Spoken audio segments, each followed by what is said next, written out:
Weisman. I've got my oven preheated to 350. I have my baking pan sprayed, and now I'm going to show you how to make some healthy brownies. Now, the brownie that I'm going to make for you is not only low in fat, sugar, and calories, but it's also high in protein and fiber. The main goal, though, is I want to make a brownie that is low glycemic. Now, what low glycemic foods are, basically, are foods that don't cause a rapid spike in your blood sugar. Unlike regular brownies that are loaded with sugar and flour, these brownies are going to be low glycemic. Now, they're not going to be low carb. We're going to use carbs. They're just going to be healthier carbs that don't raise your blood sugar so quickly. Now, I'm going to mix everything up in the food processor, but some other things that you're going to need are a colander, a big spoon, bowl, your 9-inch pan, cooking spray, and while it's not necessary, it would be very helpful if you had an egg separator. And I've pre-measured everything, but you would want a measuring cup and some scoops if you were going to do this on your own. And it looks like a lot of ingredients. We're going to go over them one at a time as we mix. And these are all pretty common ingredients that you can get at a regular grocery store. There is one that might be a little unusual, but don't worry, there's a simple substitution.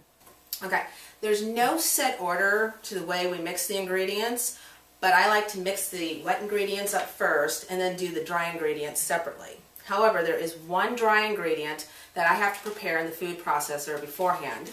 I like to do that before I get it all gunked up with all the wet ingredients, and that is weight control oatmeal. You simply take 1 packet of this, put it in your food processor, and you can make your own healthy oat flour. Now, I've already put a pack in here, so the next step is to just grind that up.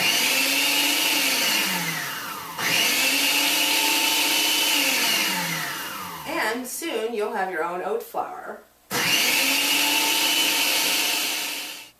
See that? Now you have oat flour, which is much healthier than white flour. Now we're going to set that aside. We're going to start in on the wet ingredients. Now here's where it gets a little unusual, because the first ingredient is a can of black beans. Don't ask me why, but for some reason beans are a substitute for flour. And this is one of those healthy carbs I was talking about earlier. Beans are perfectly acceptable on a low glycemic diet because they're loaded with protein and fiber, 2 things that block carbs. And this is where you're going to want to use your colander because you definitely want to rinse these before you use them.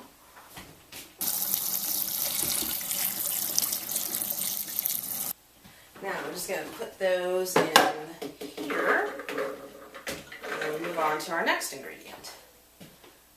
Now, this is kind of an unusual ingredient too, but I'm sure that a lot of people have heard of using applesauce as an oil substitution.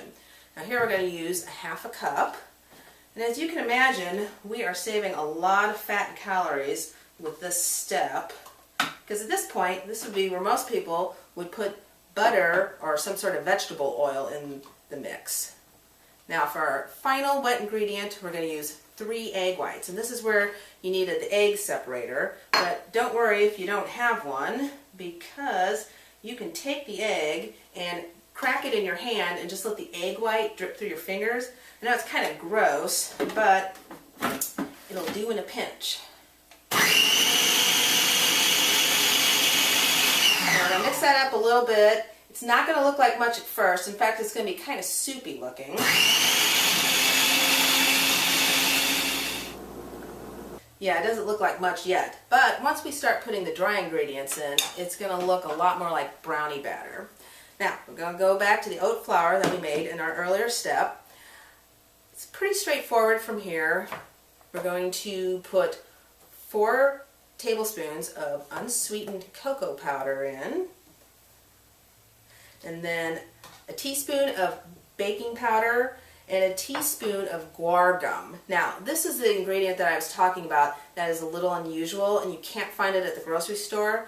Basically what guar gum is a thickening agent, and it's used a lot in recipes where you use wheat flours or gluten-free recipes, because white flour rises a little bit better and this helps it act a little bit more like white flour.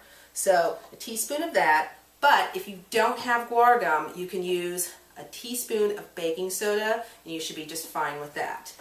Now, for the sweetener, I am going to use 15 packets of stevia. I think that stevia is the healthiest sweetener you can get, but feel free to use Splenda or some other sweetener of your choice, just as long as it's not sugar. Now, for the final dry ingredient, and this is a little unusual, but I find that when I use wheat flour in a recipe, a lot of times it dries it out. So, a little trick that I learned is to use half a packet of pudding mix. Now here I'm using chocolate cook and serve, but you can use anything you want. It doesn't have to be chocolate and it doesn't have to be cook and serve. You don't have to mix the dry ingredients together, but I like to get them all stirred together because it helps it mix together in the end. Now, put that in the food processor with the wet ingredients. And when we start to mix this up, you're going to start to see that it's going to look a lot like brownie batter. See? No more bean soup. I think you can pretty much guess what happens after this point.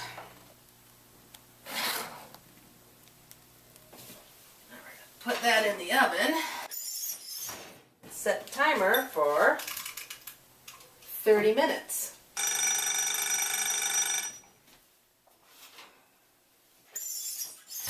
Okay, now I'm not going to kid you and say that these are a replacement for triple fudge, walnut, ooey gooey caramel brownies iced with wedding cake icing and wrapped in bacon, but if you need a chocolate fix and you'd still like to be able to fit into your skinny jeans, these will do the trick. Thank you, and I'm Beth Weisman. I'd like everybody to eat less processed carbs.